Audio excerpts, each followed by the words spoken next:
حضرت ابو ہریرہ رضی اللہ تعالیٰ عنہ فرماتے ہیں، مہاجرین میں سے ایک نوجوان رسول اللہ صلی اللہ علیہ وآلہ وسلم کی بارگاہ میں آیا اور عرض کی، یا رسول اللہ صلی اللہ علیہ وآلہ وسلم، میرے لیے مغفرت کی دعا فرما دیجئے۔ لیکن رسول اللہ صلی اللہ علیہ وآلہ وسلم اپنے کام میں مصروف رہے۔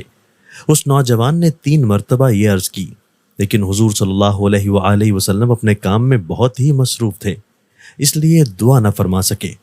جب اس نوجوان نے دیکھا کہ حضور صلی اللہ علیہ وآلہ وسلم توجہ نہیں فرما رہے، تو وہ نوجوان رسول اللہ صلی اللہ علیہ وآلہ وسلم کے سامنے کھڑا ہوا اور کہنے لگا، اے اللہ میری مغفرت فرما، اے اللہ میری مغفرت فرما، اے اللہ میری مغفرت فرما، کیونکہ تیرے رسول نے میرے لیے مغفرت کی دعا نہیں کی۔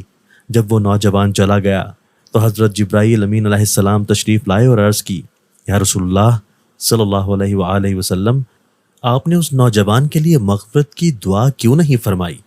اللہ تعالیٰ نے اس کی مغفرت فرما دی ہے۔ آپ اس کے پاس جائیے اور اس کو بتائیے کہ اللہ تعالیٰ نے اس کی مغفرت فرما دی ہے، اور اس سے یہ بھی کہیے کہ وہ آپ کے لیے مغفرت کی دعا کرے۔ رسول اللہ صلی اللہ علیہ وآلہ وسلم اس کے پیچھے پیچھے چلتے ہوئے اس کے پاس پہنچے اور اس سے فرمایا، اے نوجوان، اللہ تعالیٰ نے تیری مغفرت فرما دی ہے، تو میرے لیے بھی مغفرت کی دعا کر۔ اس نوجوان نے کہا، اے اللہ، جیسے تو نے میری مغفرت کی ہے، اسی طرح میں تیری بارگاہ میں تیرے رسول اور تیرے نبی کے لیے مغفرت مانگتا ہوں۔ اے اللہ، بے شک تو وسیع مغفرت والا ہے اور تو ہر رحم کرنے والے سے بڑا رحم کرنے والا ہے۔ حضرت انس بن مالک رضی اللہ تعالیٰ عنہ فرماتے ہیں کہ رسول اللہ صلی اللہ علیہ وآلہ وسلم اپنے صحابہ کرام رضی اللہ عنہم کو واعظ و نصیحت فرما رہے تھے کہ وہاں سے 3 آدمیوں کا گزر ہوا۔ ان میں سے ایک آدمی آیا اور نبی اکرم صلی اللہ علیہ وآلہ وسلم کے پاس بیٹھ گیا، دوسرا تھوڑا سا آگے گیا اور بیٹھ گیا، اور تیسرا چلا گیا۔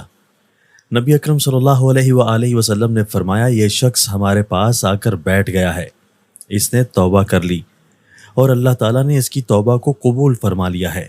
اور جو آدمی تھوڑا آگے گیا پھر بیٹھا، اس نے اللہ تعالیٰ سے حیا کیا، اللہ تعالیٰ نے اس سے حیا کیا، اور وہ جو سیدھا چلا گیا وہ اللہ تعالیٰ سے بے نیاز ہوا، اللہ تعالیٰ اس سے بے نیاز ہو گیا۔